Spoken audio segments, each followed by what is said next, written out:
expect good things from people. But here's the key. Don't get disappointed if they don't fulfill your expectations. Just keep expecting and expect outwardly, expect with love and joy and faith and courage, and then just allow the unfolding to happen. We step back and we observe what works in a natural system. And then we ask the question, how can we create systems that mimic natural systems that serve us, that serve humanity?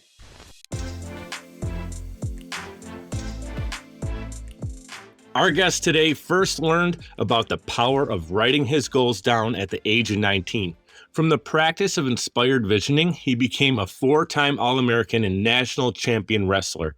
After college, he moved to Hawaii. He backpacked through 37 countries, lived in Maasai, explored cultures, and searched for his next inspired vision. He wrote down his goals again at the age of 29, which included being retired in 3 years. He went on to create a mortgage company that reached $1.3 billion in sales. And guys, you guessed it, 3 years later, he was enjoying early retirement and the achievement of another life goal. He bought a boat, lived on the ocean for a year, and then moved to Costa Rica to build eco-villages where he discovered permaculture. And we're going to talk about that in a moment. It changed his life, and he realized he needed to bring it to every household in the world. Welcome to the show, the founder of Food Forest Abundance, Jim Gale. Well, thank you, Mike, for the introduction, and thank you for sharing this message of freedom and abundance with the world. And I also want to share that while the goals were successful, and I'm a huge fan of envisioning and mindset, it was the failures in my life that taught me by far the most. Right? So it's the failures that we don't want to look at them as failures. I've learned with the help of a lot of the greatest teachers of all time to ask the question, what's good about this? Or what's great about this situation? And every single time there is something wonderful. There's a lesson or a present in every situation. It's just, we got to unpack it, uncover it. And then once we realize what it is, then we can adjust and go forward successfully. Absolutely, brother. I want you to know you're talking to a lot of startup young entrepreneurs. Every time I check our demographics, it's about 25 to 55-year-olds in that group. And it's pretty split, man, women, and we have a great audience that's engaged, and that's going to resonate with them because a lot of people are in that process of maybe they're on their second startup or their third, or and it's like either you win or you learn, right? You don't fail if you keep going and create a different iteration of yourself as you grow into a new company. I love that. And if you obviously gave up when you had your first, second, or 12th failure, no way you're where you're at today, Jim. So I really appreciate you sharing that. I want everybody to know that you can tune in to foodforestabundance.com. I made it clickable in the show notes along with Jim's social media, so you guys don't have to try to spell any of that. You go right to the notes, click on them there. We're going to dive into Jim's little bit of his backstory and some of the things I've prepared that I really think can inspire our audience today. Ready to dive in? Let's dive in deep. Deeper the better. Let's get into your head for a moment, actually. I want to learn more about the power of visualizing your specific goals and dreams. You talked in the intro there, I talked about it twice where you did that, and it really served you and took you to a much higher level. So that process that helped you become the 4-time All-American and national champion wrestler, also a successful entrepreneur and CEO. Can you unpack that? I can. So I was 19 years old, and the previous few years were relative failures. I was rated first in the state, and I failed. I got second to a guy that I'd beat 5 times in a row. The 6th time we wrestled was the state finals, and he won the big one. Then I did shitty the next year, didn't even place. And I had another year, which I was just kind of lost. I didn't know which direction I was going to go. In fact, my parents both sat me down and said, Jim, maybe it's time to give up wrestling.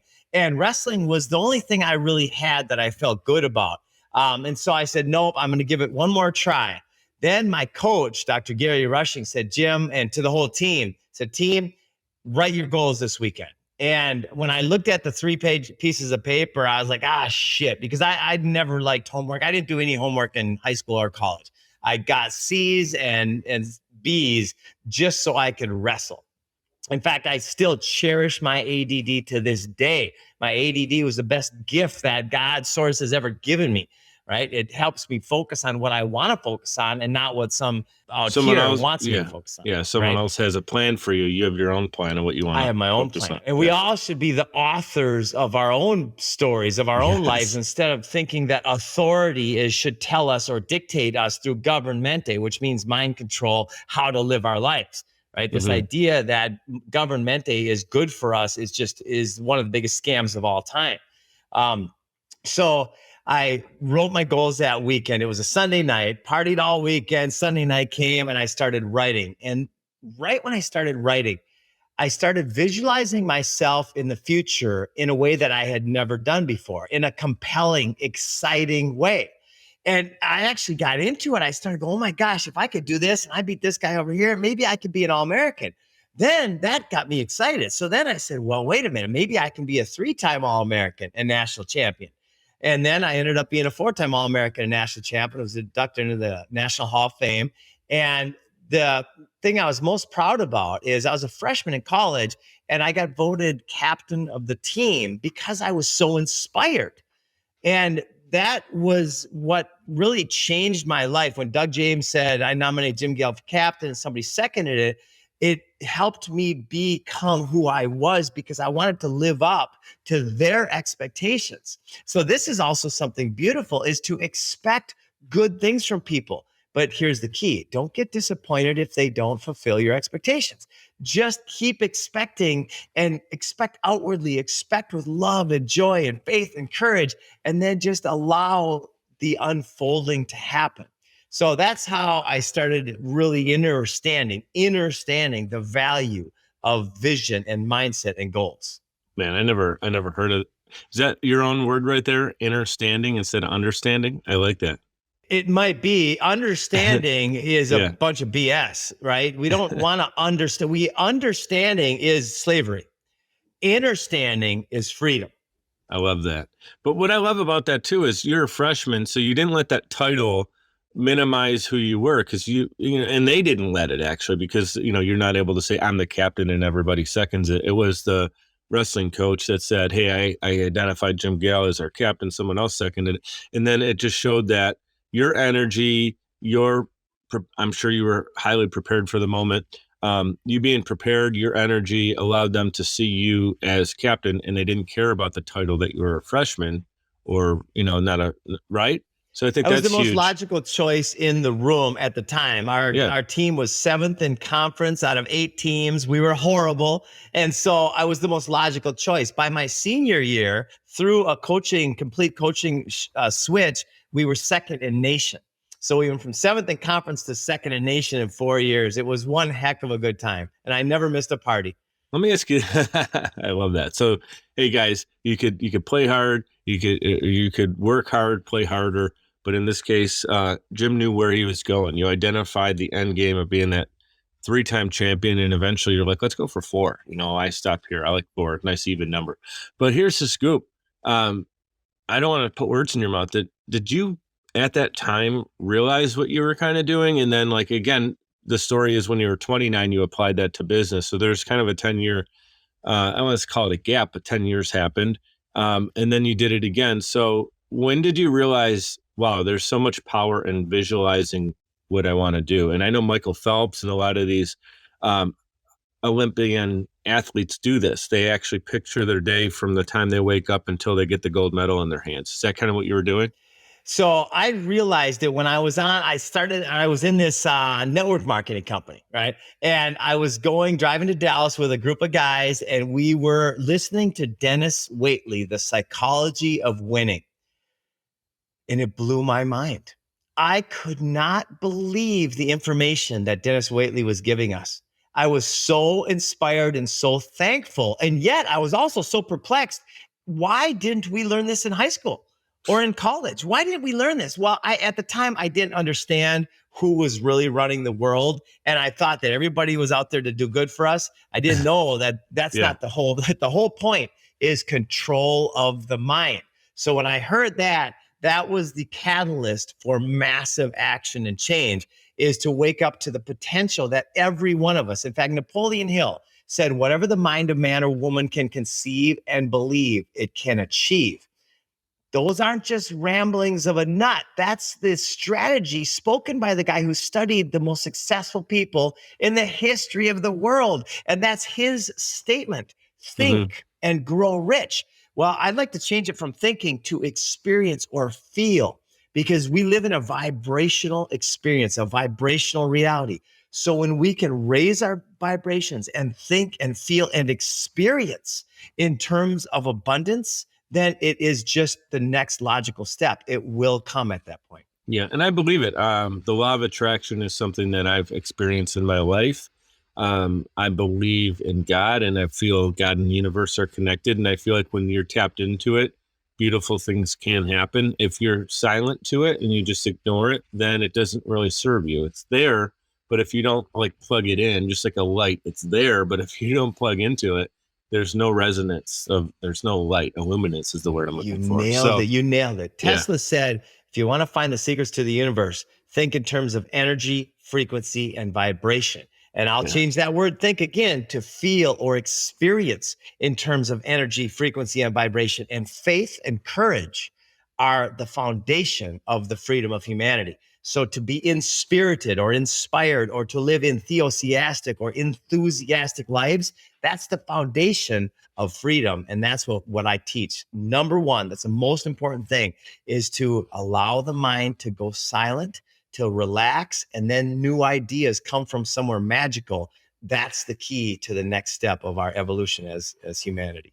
Absolutely well said. And we're talking about the beauty of a human and what we're capable of, which is so much more than what many people think they're capable of, which is interesting and a whole nother conversation. But what I want to tie it to is the beauty of nature and how amazing agriculture and the earth is. And there's so much. I wish I had like 3 hours with you, because there's so much I want to learn. And I'm actually kind of jumping a little bit ahead in the questions to make sure we get this on while I have you in this time and place, because I know you're so busy, and I appreciate you sharing this with our audience. So can you share more on the importance of decentralizing society's most important pillars, which I have marked down here: food, water, energy, we just talked about, money, medicine, education.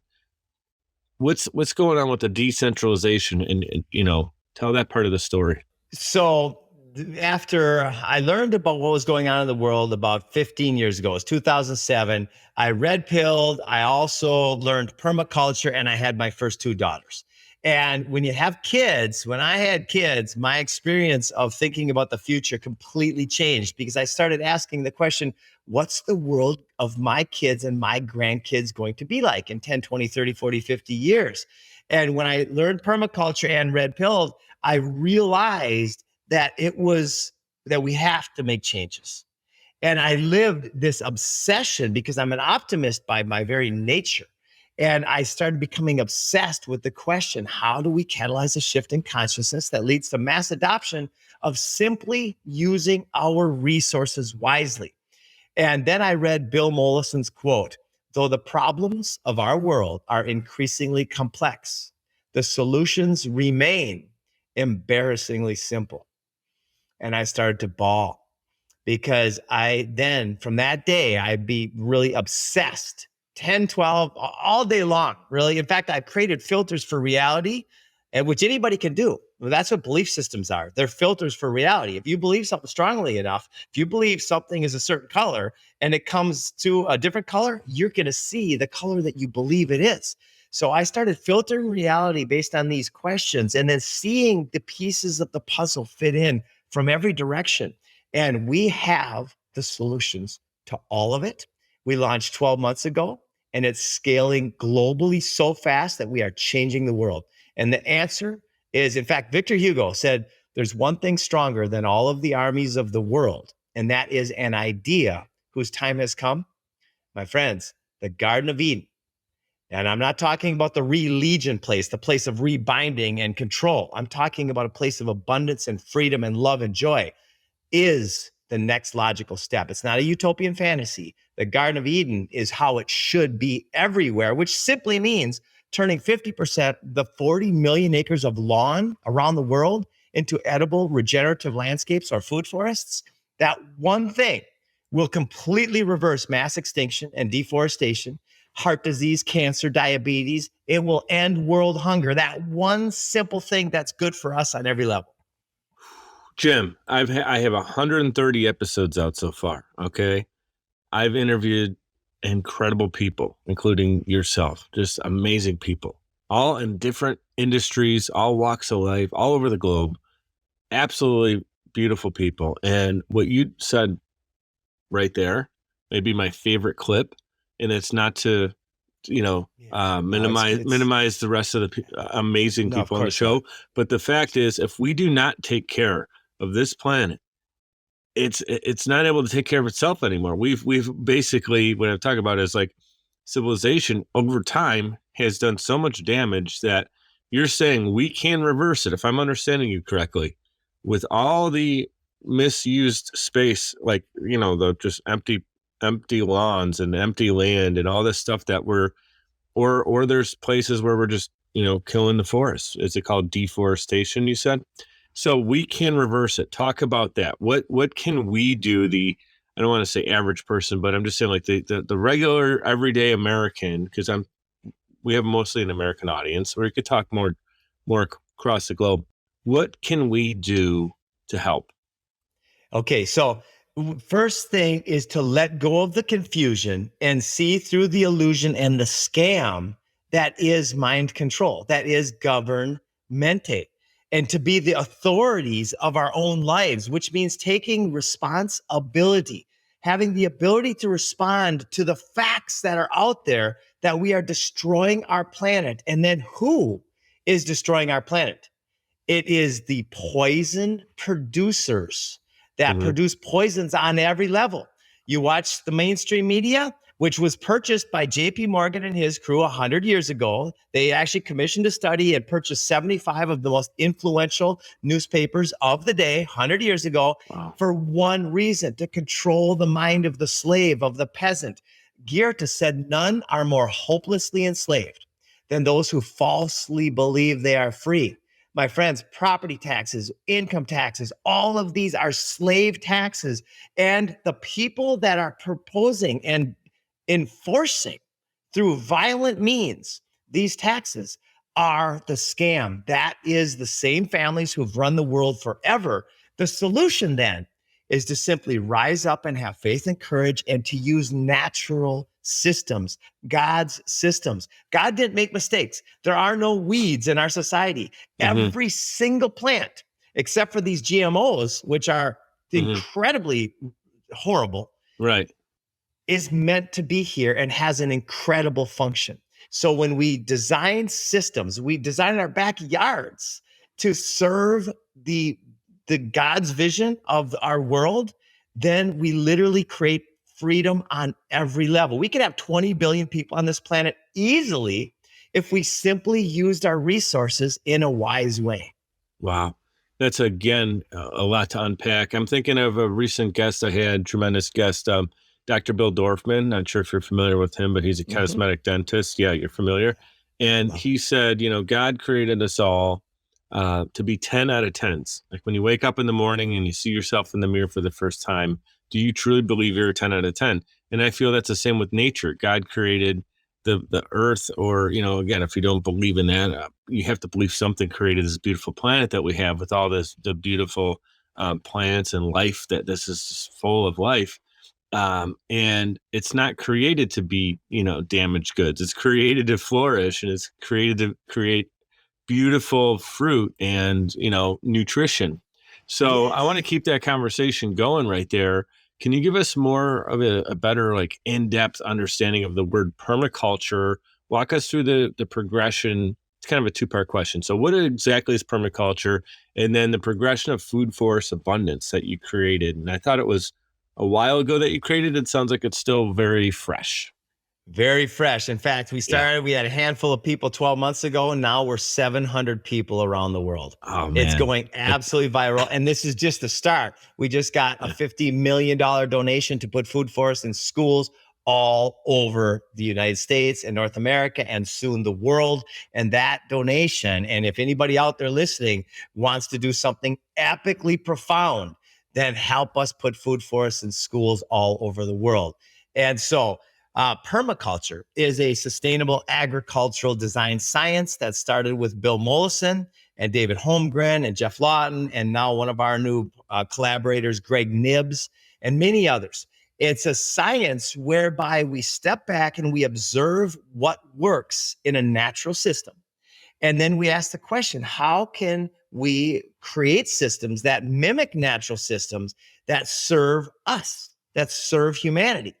And so that's the science, that's the foundation of permaculture, is mimicking natural systems to serve humanity. And when it serves humanity, it also serves everything else, because to serve the diversity of life, of insects and animals and butterflies and bees and birds and all this magic that is everywhere, we serve all of that at the same time by simply using these principles and taking the poisons out, which are absolutely destroying our soil on so many levels. However, I want to make sure everybody knows that our God, source, whatever you call it, is so powerful that all we have to do is take out the poisons and it will mend itself.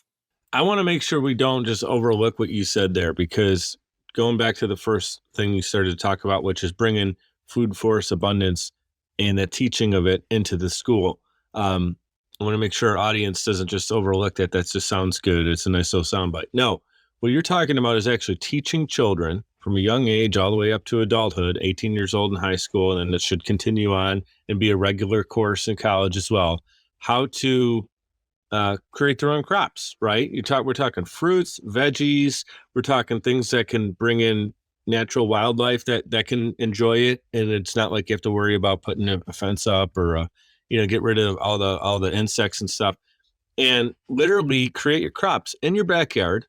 And is this something like, I'm in Buffalo, New York, so we don't have a beautiful spring and summer. Like it just snowed like a couple days ago, and we're recording this like a couple days away from May. Like we get, it's weird. Okay, we have this awful weather that just comes and goes.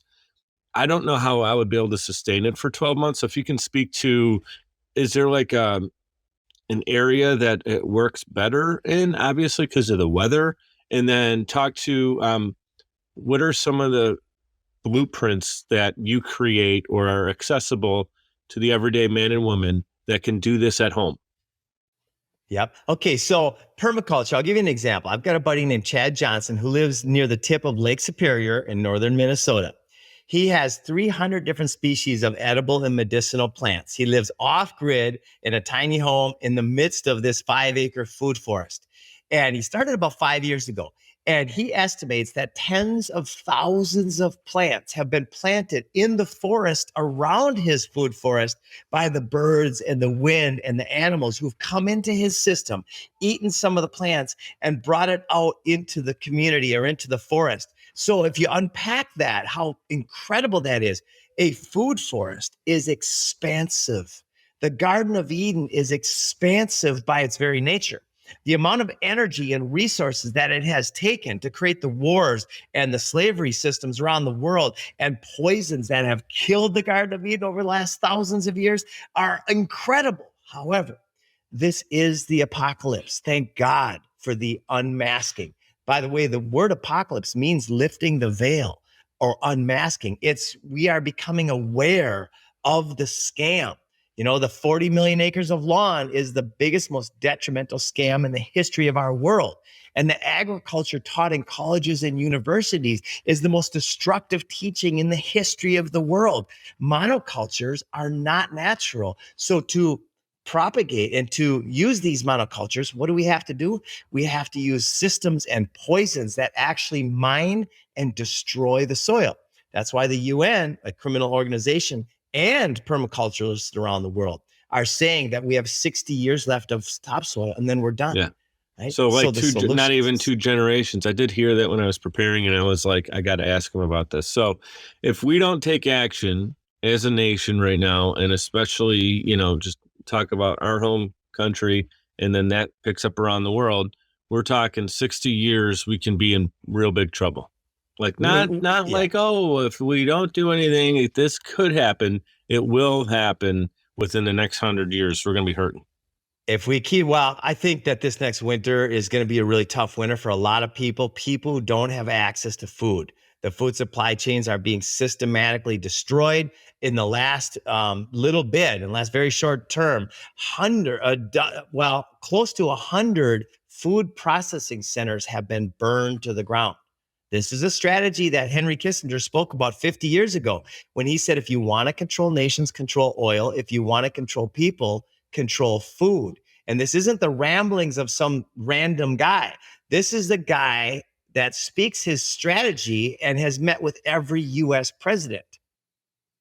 Yeah. So if we're not taking control of this ourselves, whether it's just starting with maybe a smaller garden or something just to get started and get into it and be able to do this. And I understand not everybody lives in that situation. There's people that live in apartments. There's people that live in New York City and they don't have a garden opportunity. But if you do have some kind of land and you're not doing anything with it, you're not necessarily helping yourself, your neighbor, and your fellow, American in this situation, or fellow man and woman. So if that continues on, we're talking 60 years and we're going to really be in a tough situation. And right now you see in the grocery stores, things are out of stock all the time, right? And the organic options tend to be out first, right? And they're just like pinching that kind of thing. So before you let it get to a situation where it's totally controlled and you're not able to get access to it, you're saying create your own access to it. Exactly. And do it because it's good for you. A lot of people have all these BS, the belief systems, the bad science, and the bullshit about growing food when it's the simplest freaking thing in the world. And I like to point to the local forest. Have you ever walked through a forest? Who takes care of the forest? Nature takes care of the forest. So when you design a food forest properly using the permaculture principles, then you could literally set it and forget it. In fact, the Amazon was a designed food forest 5,000 years ago. And they left it for 5,000 years, and you've got the Amazon rainforest. You can look that up. Go on Google, type in Amazon food forest, and you'll see what I'm talking about. That's incredible. It's mind-bogglingly simple. And so this idea, a lot of people think of gardening and they think of annual crops. Annual crops are fantastic, and everybody should be planting annuals now. Annuals are plants that you plant, you harvest, and you take the seeds and you plant again. Perennials are plants like berry bushes and fruit trees and hundreds of thousands more plants that you plant once and they can produce food forever. Yeah, it's incredible, man. I have so many questions. We're going to hit on this. I know we have about 10 more minutes or so. We're going to take a quick break. I did not want to break that you were spitting too much fire there for me to be like, hey, let's stop while you're hitting in on this. So we're going to take a 2-minute time out for our sponsors, give them some love. We will be right back with Jim. Podcasting is a great way to engage with your audience and stay consistently relevant. The only problem is you don't have the time or desire to produce your own show. You simply want it done for you. And that's where Social Chameleon comes in. All you need to do is press record and upload the files. We'll handle the rest. From planning, production, post-production, distribution, and digital marketing, we have you covered. We realize that times are tough and funds are tight. And Social Chameleon believes in building supportive business relationships. By clicking on the link in this promo, we'll provide you 7 free podcasting tips to get started, as well as a free 30-minute online consultation. This is the perfect opportunity for entrepreneurs, keynote speakers, industry experts, influencers, and anybody who has a personal brand.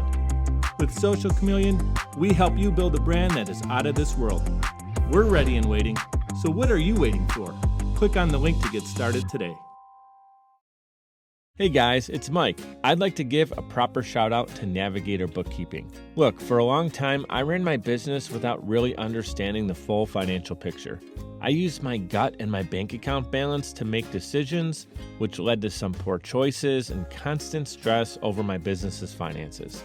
I knew something needed to change. At the beginning of 2021, I made a decision that helped pave a more clear path for my business. I started working with Navigator Bookkeeping. Since then, my bookkeeping has been handled for me. I now understand the full financial story of my business, making important financial decisions much easier now, and it helps me plan for where my business is going. I highly recommend giving Navigator Bookkeeping an opportunity to help your business. Check them out at navigatingyourbooks.com. Again, that's navigatingyourbooks.com. It's time to know the full financial story of your business. All right, guys, we're back in action with Jim Gale. And remember, you can connect with him on social media. It's all clickable in the show notes to make that super easy to connect. He was just hitting so many amazing points about talking about agriculture and how we can really do this ourselves. We don't need to rely on, other local farmers or the supermarket to go and get our organic groceries. And it's not only fruits and vegetables. There's so many different things that we could be thinking about here. I want to talk about harvesting our own crops for a second. So Jim, help me out here. Talk to the beginners like myself. We're on the edge of our seats right now. We're just waiting to take action. Can you share a little bit of the blueprint? I mean, you're kind of hitting on some of it, but talk about proper zoning, the land we may need, the soil. Just what does it really look like to get started? So everything starts with design. The Permaculture Network, now millions of people around the world, have taken great care and mindfulness to throw in all of the different design elements and functions of a proper system, a system that mimics nature, that is incredibly low maintenance and high yield. It's like an energy science where the goal is to get the most abundance with the least amount of effort. So the permaculture design process is incredibly thoughtful. So if anybody wants to turn your homestead, your yard, even a 1/10 of an acre backyard into a food forest, then start by getting a permaculture food forest landscape design blueprint.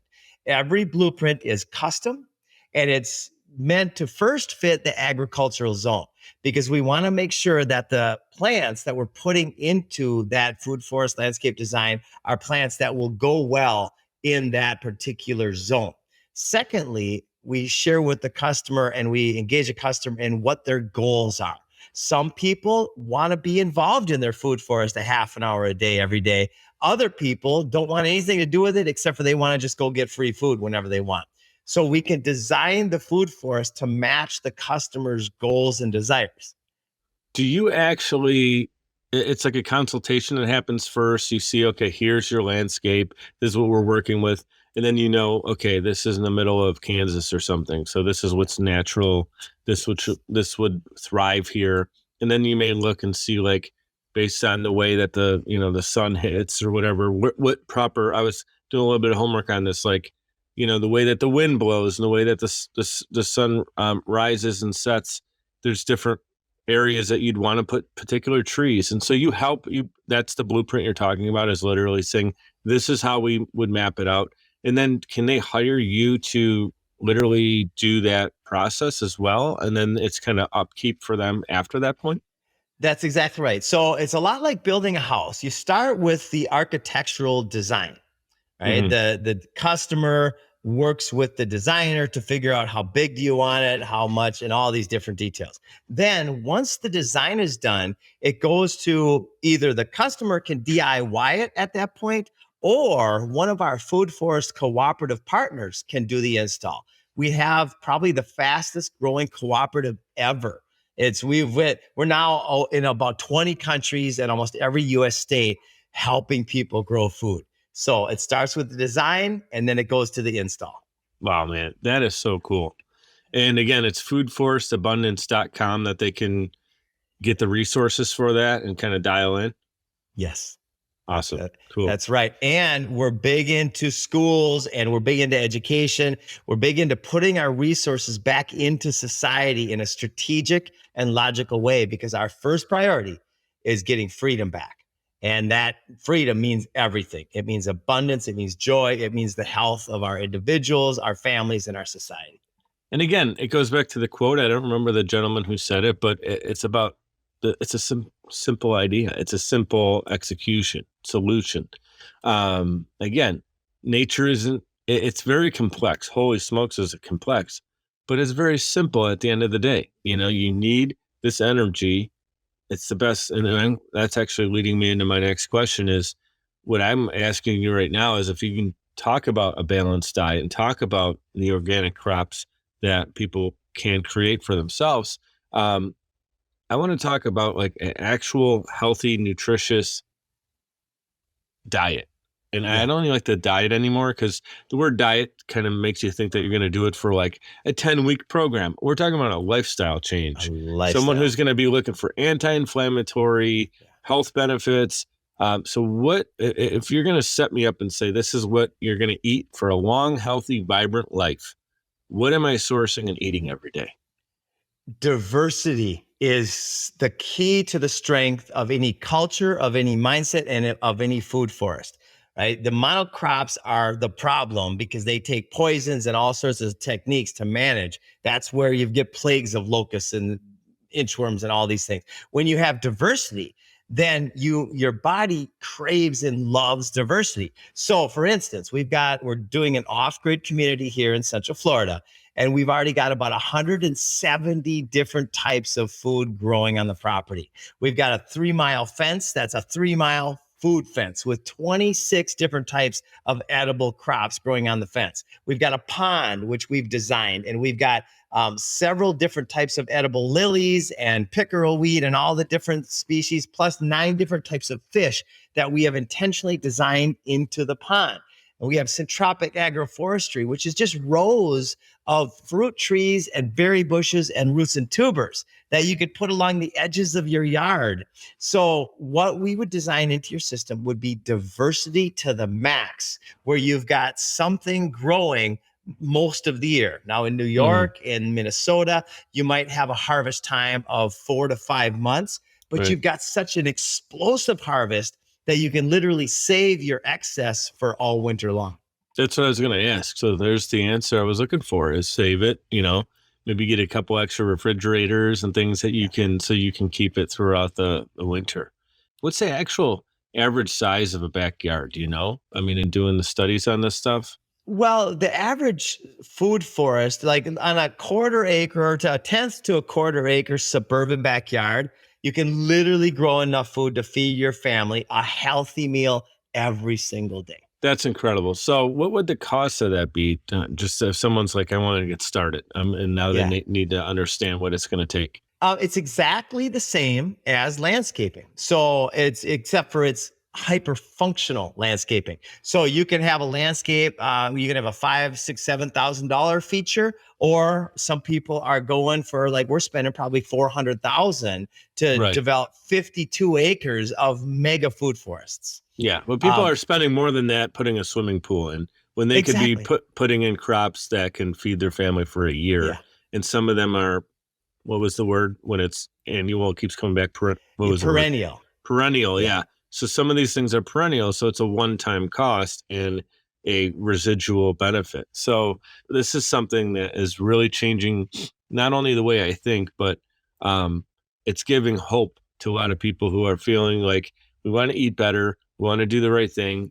And it's always like, it costs so much more. You get the organic strawberries and it's like $15 for the container. And you're like, how am I going to feed my family of 5? And we're halfway down one aisle and we just spent $180 on fruit, And so here it is. Like, if you take the cost, right, look at your grocery bills, and on a 12-month basis, it's going to cost way more to spend at the grocery store than it would to I'll talk about ROI. This. Exactly. Yeah. ROI, go for it. Yeah, what I am sharing with y'all is the solution to the odds of your family getting cancer and diabetes and heart disease. Like, literally, what I'm giving you is that. It is the solution to savings of epic proportion on multiple levels. And I'll take one peach tree, for example. Let's say you put a peach tree in the ground. It's a sapling tree. Within 2 to 3 years, you're producing 20, 30 peaches. Within 4 to 5 years, you're producing 250 poison-free growing peaches per year. So within that price of the cost of that peach tree, you now have 100% ROI within 5 or 6 years, and 100% ROI every year after that. And that's just that one particular example.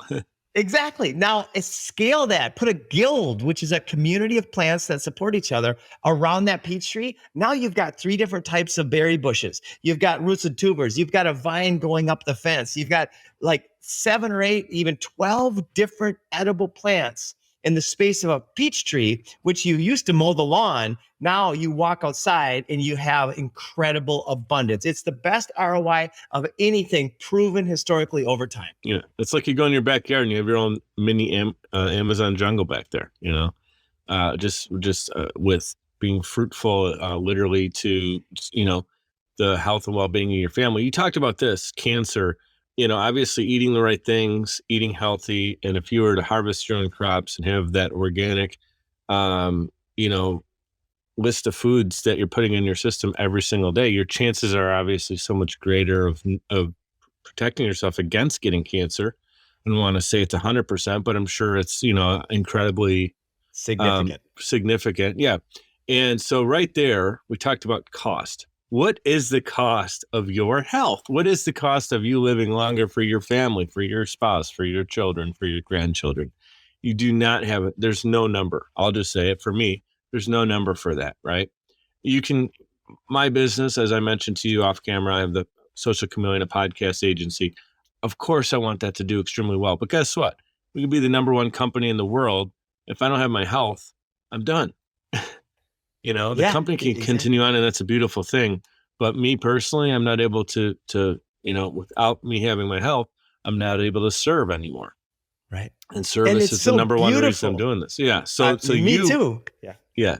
And it's so beautiful. You want to be in your food forest. If you have a food forest, it calls you. When you stand barefoot in a food forest, you feel good.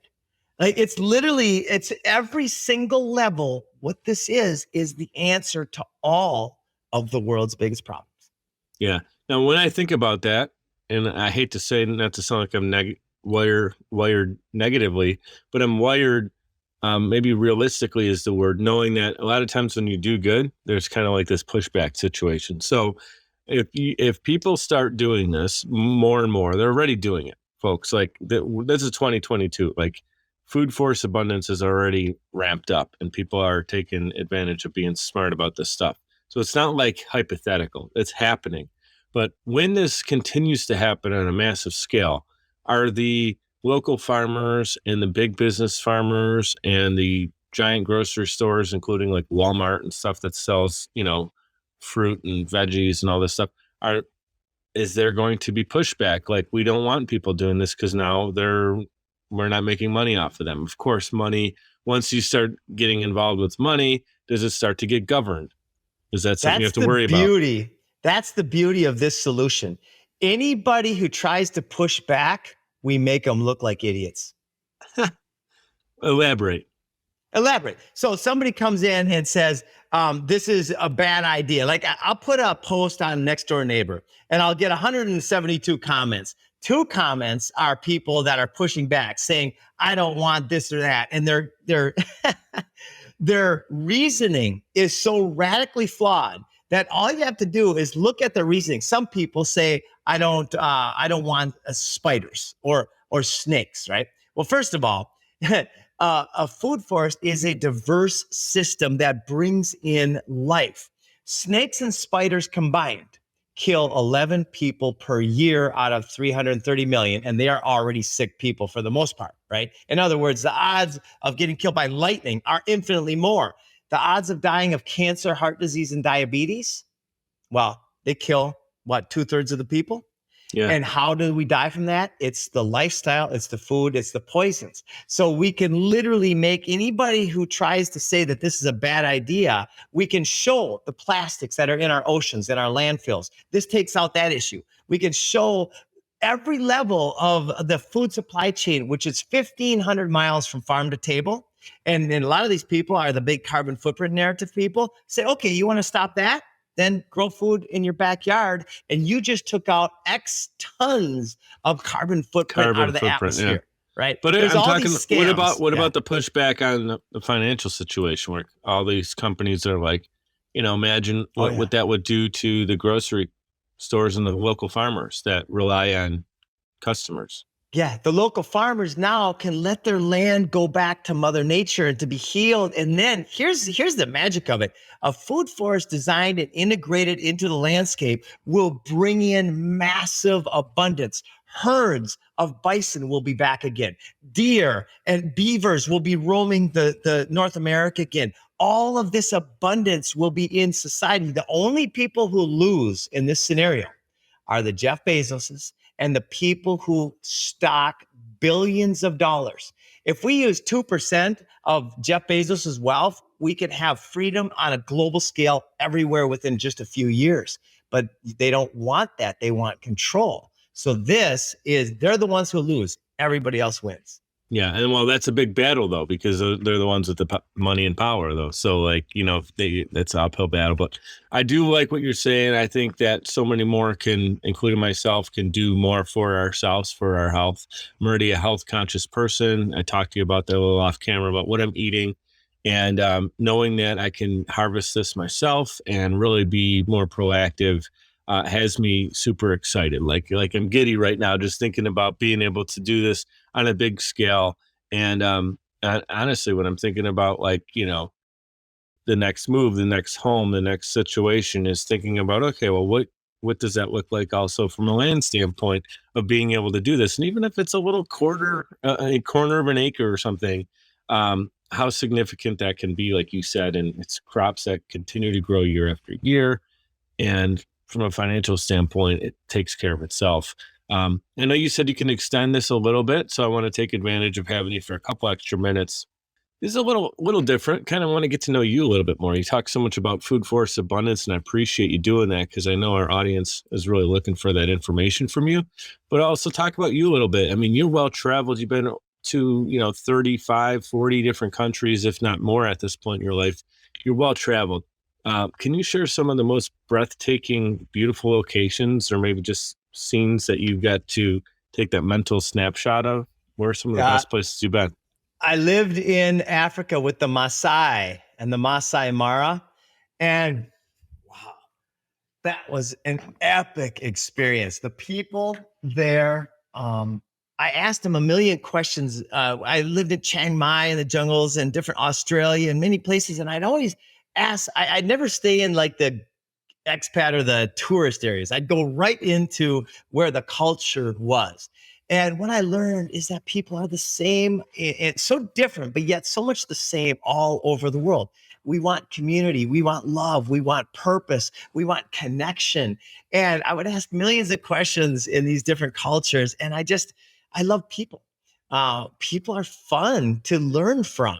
So the number one thing, I think, traveling and experiencing other cultures, especially as an American, because Americans are so closed in their understanding of what else is out there, that we should go travel when we can. Of course, nowadays it's a little tougher, but we should travel and get to know other people. And then we can learn so much from other people's cultures. And that's why diversity of culture is so important, because every language, every word becomes a new experience of life. And so to understand and understand the different words and the concepts and how they relate to life is so important. And that's why the school systems are taking words out of our system. The book 1984 was not a 1948. It was actually happening back then, and it's still happening. So the solution to that is learn about culture, learn about words, and learn about the different experiences that we can have. Yeah, I mean, knowledge is power, but it's the action you take with it. And I think that's really beautifully said as well, is what we can learn from others. And you kind of go in there thinking, oh, I'm going to help this community. I'm going to do something here. A lot of times people go on mission trips and it's a beautiful thing, but then they come back so fulfilled with this love and energy that they were able to serve others with. But also it's like, we come back with so much life and the experience that we can then teach someone here in our own culture and make us think about things differently. If we only think about things one way, we become so robotic. And I think diversity of culture allows us to go, oh, I never thought about that. But the thing that gets me so amped up and excited is just connecting with people all across the world. That is why I love doing this podcast. There's so many benefits that come from podcasting, but the number one thing is like the community and the connections. and the real conversations that happen. This is not just to promote your company. This is not just to promote my brand. This is to help people out. And that's why I love that you're here and you absolutely have been serving this entire conversation so far. Is there any question or topic that maybe we didn't hit on that you're like, oh, I just want to get this out today? Is there something that we didn't get to that you want to talk about? Two real quick things. One is, if anybody out there either wants to grow food or wants to be in the business of helping your community, your family, and your neighbors grow food, we've got the whole structure in place where you can literally plug right in. We can teach you how to do it and how to help other people do it. So that's number one. Also, this summer, we are launching Topia. Topia is, some will call it a crypto or a money or a currency. It's a barter exchange mechanism that has all of the functionality of all of the current monies out there. And it is directly linked to food production.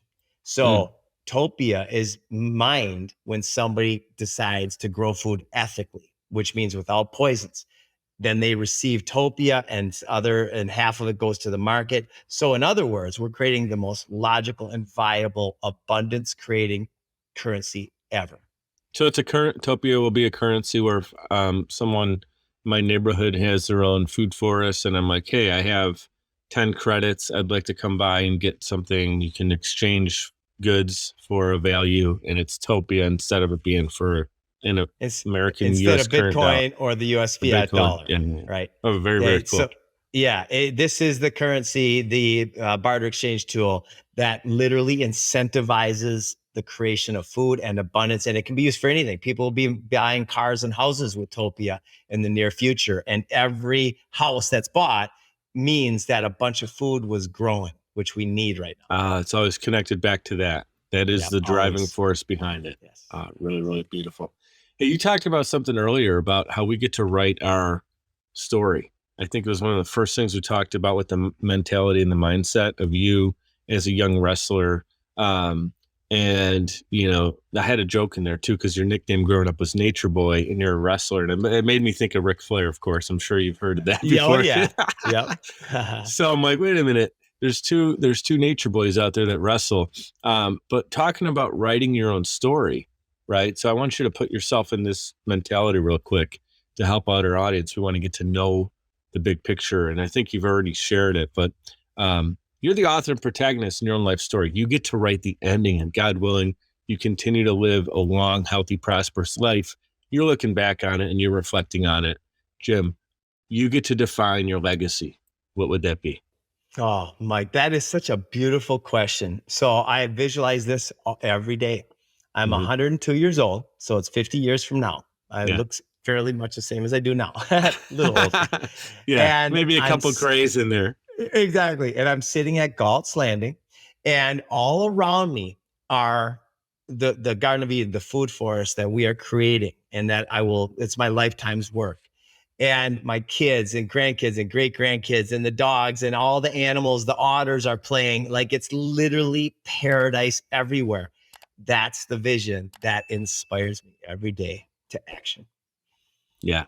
And again, you know what? It's not just thinking it, it's feeling it. And I could just see, I'm watching you here because we're doing this if you guys are listening to this interview, it's also available on YouTube, the full video version.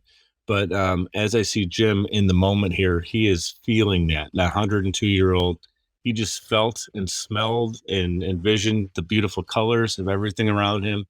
And that's what you guys can do as well for your dreams. Maybe you're not sitting in the food force abundance moment that Jim is, but I'm sure we all want to be. But also, what does that look like for you, your family, your business? And that's what I'm going to leave our audience with today, is to visualize what you want and feel it before you have it, because then your likelihood to connect the dots are so much greater. It's a difference of having GPS on your phone or a friend shouting down 12 turn-by-turn directions without you having a pen and paper and you trying to get there. Who's going to get there first? Right? You can create that roadmap.